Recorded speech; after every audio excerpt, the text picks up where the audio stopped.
যোৱা কেইটামান দিনত মই এজন নাম ক'ব খোজা নাই CM ভিজিলেন্সত ইনকুৱাৰী কাৰণে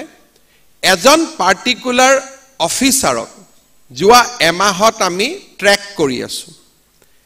আৰু অফিচাৰজনৰ লগত কথা বতৰা পাতিলে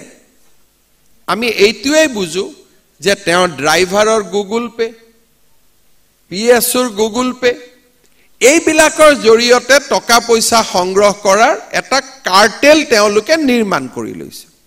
অহা 10টা দিনৰ ভিতৰত যেতিয়া আমি বিষয়াজনক গ্ৰেপ্তাৰ কৰিম বা নিলম্বিত কৰিম আপোনালোকে নামটো গম পাব মই আজি নাম ক'ব খোজা নাই বাট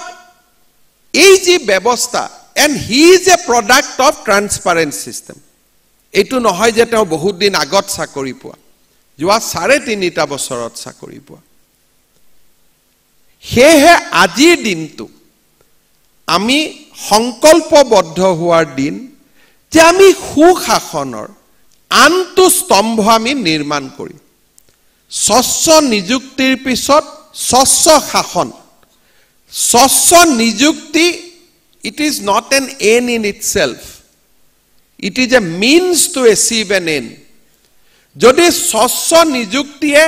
স্বচ্ছ শাসন ব্যৱস্থা এটাৰ জন্ম দিব নোৱাৰে তেতিয়ালে যোৱা অহা 2টা বছৰ পিছত মানুহে আমাকে ক'ব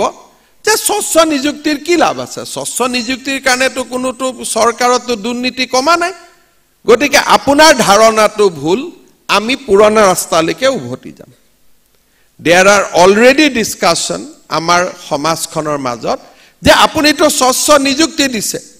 কিন্তু মানুহেটো টকা পইচা লৈ কাম কৰে আছে গতিকে স্বচ্ছ নিযুক্তি দিয়াতকৈ আগৰ দৰে আমি চলি থাকো at least politically আমাৰ অলপ লাভ হ'ব 2-4টা লৰাক চাকৰি দিব পাৰিম so transparent appointment স্বচ্ছ নিযুক্তি যদি স্বচ্ছ শাসনৰ ফালে লৈ না যায় তেতিয়ালে তাৰ ৰিভাৰ্স সাইকেল এটাও within 5 years it will start and I am worried for that মোৰ কাৰণে চিন্তাৰ এটা ডাঙৰ বিষয় হৈছে যে স্বাভাৱিকতে আমাৰ গণতন্ত্ৰত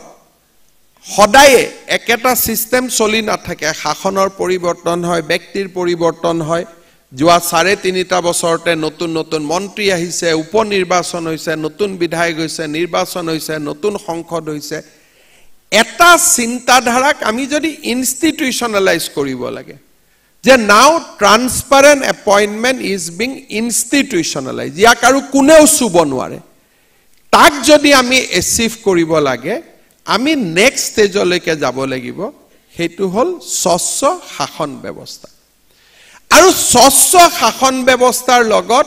it has to be a efficient শাসন ব্যৱস্থা মোৰ স্বচ্ছতা আছে কিন্তু মোৰ এফিচিয়েন্সি নাই আমাৰ চৰকাৰত যোৱা 5 বছৰ আগলৈকে একোটা ধাৰণা আছিল যে প্ৰত্যেক কাৰ্যালয়তে একোজন বিষয়া থাকে he is corrupt but he is efficient হেকাৰণে ওপৰৰ বিষয়াসকলেও তেওঁক ভাল পায় যে স্যাৰ কি কৰিম যি কাম কৰাব লাগে ইয়াৰ থ্ৰদিয়ে কৰাব লাগে ভাল হক বেয়া হক ইয়াকে ক'ব লাগে সো আমি স্বচ্ছ নিযুক্তি স্বচ্ছ শাসন ব্যৱস্থা আৰু ইয়াৰ লগত efficient governance যোৱা 3.5টা বছৰত আমি কেইবাটাও কোভিডৰ সময়ত আমি যি ধৰণে কোভিড ৰেসপন্স কৰিছিলো অসমত আজি মিশন বসুন্ধৰা হক আজি এনেকুৱা বহু কেইটা কাম আমি হাতত লৈছো জুনে সৰকাৰক এফিচিয়েন্সি দিছে কিন্তু মই ভাবো it has to be a synergy of transparent or good governance or synergy to hobo স্বচ্ছতা আৰু ক্ষিপ্ৰতা স্বচ্ছতা আৰু ক্ষিপ্ৰতাৰ মাজত যেতিয়া synergy hobo তেতিয়াহে আমি মানুহক এটা সুশাসনৰ মডেল দিব পাৰিম আপুনি বিচৰা বাতৰি পাব কেৱল নিউজ 18 এপত